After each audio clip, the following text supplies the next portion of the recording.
Connie, so what we might talk about now is the recommendations that I gave you from this first lesson that you implemented into your second lesson that I observed, and we'll talk about, I'd love to hear from your good self, just what the impact was of implementing some recommendations and the feedback.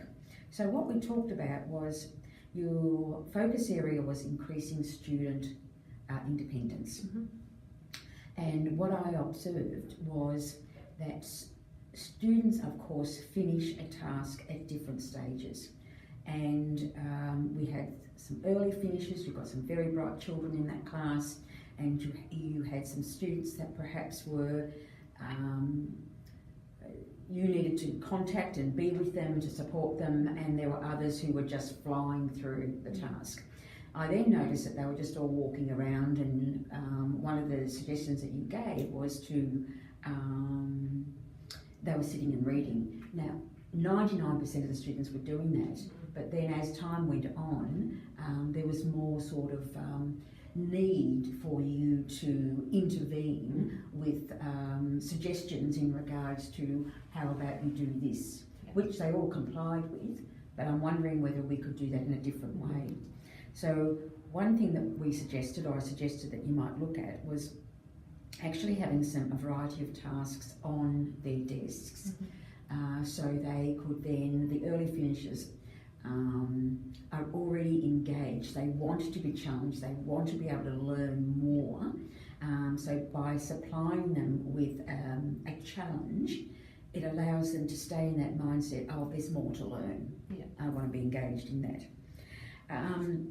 One of the other things we talked about was in the instructional phase was really challenging their ideas and challenging them to a point where they're stimulated to go beyond what the task is required, what the task requires them to do.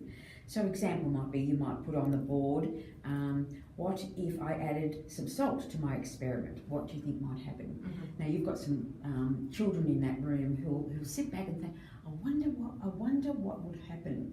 And then it also then grabs that sort of communication. What do you think might happen? And they're away working. And they're working on something that's stimulating, challenging, and reinforcing their learning. Yeah. So I did notice in the second lesson that you did put these things in place, which I'd love to hear from you now about how you think that worked in allowing your focus area of students becoming more independent, which then requires them to be more stimulated and challenged. Did that have an impact on the student learning in your lesson? For the activities, I put out word finds that had scientific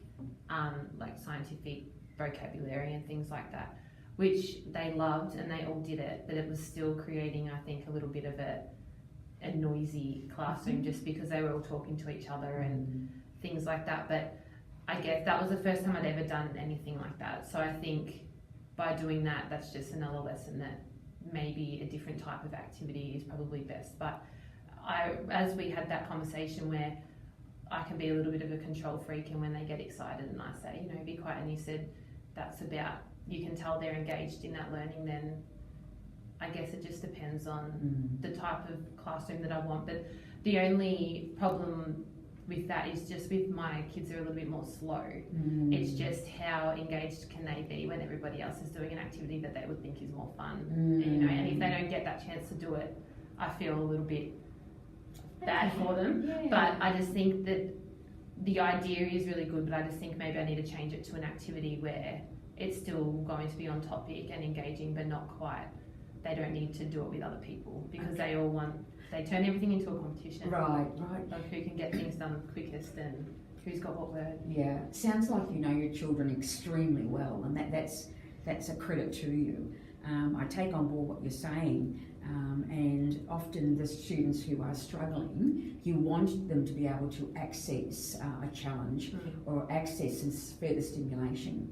I wonder whether we might be able to think about having some of those tasks ready, available for them in little boxes, so that when they have a time when they're finished, you can say, well, you do that activity that you really want to do, you can go over and grab that now. Yeah, and I think as well, even with the questions, the grade 2s, they get really good with practice. So even when you suggested I give them those editing sheets, and some of them did do the editing, but they wouldn't have, if that had been the 5th or 6th time they would have used that sheet, they would have done really well. But because it's the first time and they'd never seen it, it's a little bit trickier for them. Like, it's a skill that they have to be kind of taught explicitly as well. So I think anything that is consistent and they are practicing, they're going to get better and better. The first couple of times they just need to take it a little bit slower and really understand what they're doing and why they're doing it. So I think that's a really good point you raised, Bonnie, because I think we might have even chatted about this, you know, the editing chart they have at the back to help support their own learning, that self-assessment, which is really critical. And I know we talked about, you know, I wonder what that would look like for a Year 6 student if that student has, or the children have had that experience throughout their Year 2 through to Year 6. So when they know that they're doing a piece of writing, no matter what it is, whether it's a scientific report or whatever, they know part of the writing process is actually going through and doing an edit. Yeah. And I found that a lot. I've said, go back and edit your work, and then they bring it back to me, and then I think, they don't actually know what that means. So then we've had to go back and actually teach that skill so that they can do it. Well, I think that's an added bonus that the children you've discovered through this particular group of lessons, that translates into another area of editing, which is absolutely critical for self-awareness and self-assessment. So thank you so much, Bonnie, for allowing me to be part of your journey this year, and certainly for allowing us to be on the TV. And I look forward to, and so does all of the colleagues, and I know Phil is very keen to be part of this process, where you invite us in and we can work together and on reflecting on your teaching practice and our teaching practice, so that we can always continue to improve in what we do. So thank you, and thank you, Bonnie. Thank you.